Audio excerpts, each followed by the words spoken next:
Hi, my name is Michelle Hinton, owner of Hinton Optimal Wellness. I wanted to talk a little bit about thyroid.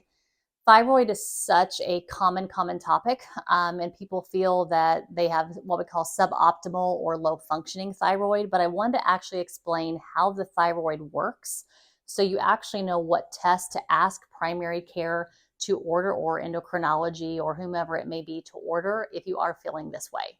So, how it works is this is actually called a negative biofeedback loop. And all that means is that the cells are actually telling the brain what to produce. So the first thing is the TSH. This is what all doctors order. This is our thyroid stimulating hormone. It is actually a brain hormone that is produced by the pituitary gland in the brain. What it does is that it actually signals down here the thyroid to make T4. So T4 is about 80% of what the thyroid produces, and about 15 to 20% you actually get a little bit of T3 with that. But the vast majority of thyroid hormone that is produced is T4.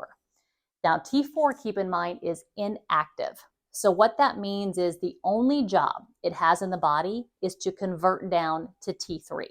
T3 is your active hormone. That's why I put it red.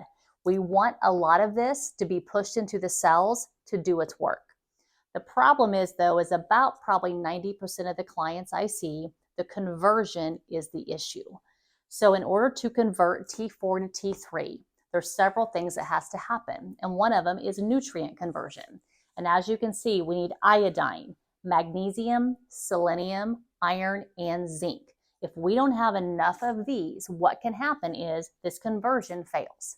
Then we don't get enough T3 and the T4 just stays there and it does nothing. We start getting symptoms of hypothyroidism. The other thing that has to happen is this conversion actually happens in the liver and in the gut.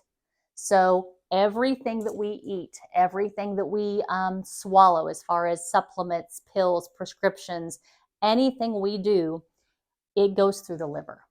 That is our detoxifier. So if our liver is bogged up, and most of the time it is, because if it's fats and sugars and carbs, let alone medications, if our liver is not happy and our gut is not happy, this conversion cannot take place. We have to heal these things. So what should happen is the T4 converts to T3. The T3 is actually pushed into those cells. And then the cells again report back to the brain of what it needs to produce. It tells the thyroid, hey, we have enough, or sorry, we don't have enough. You need to produce more.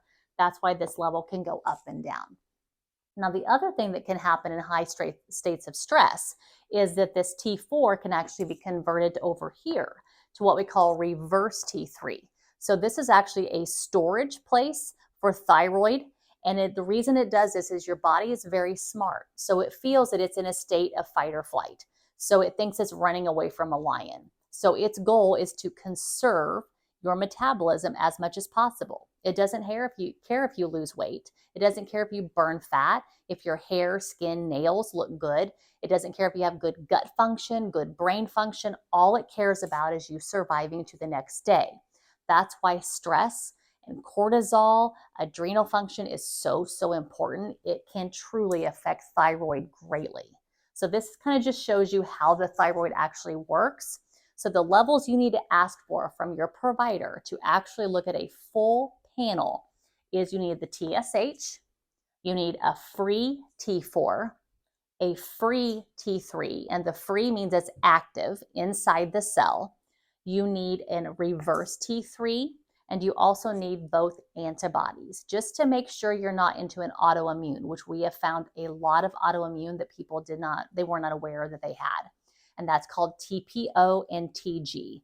Those are the main things that you need for a full thyroid panel. Hope this helps. If you have any questions, we would love to help you too. If you can't get your primary care to order that, that is something that we definitely specialize in.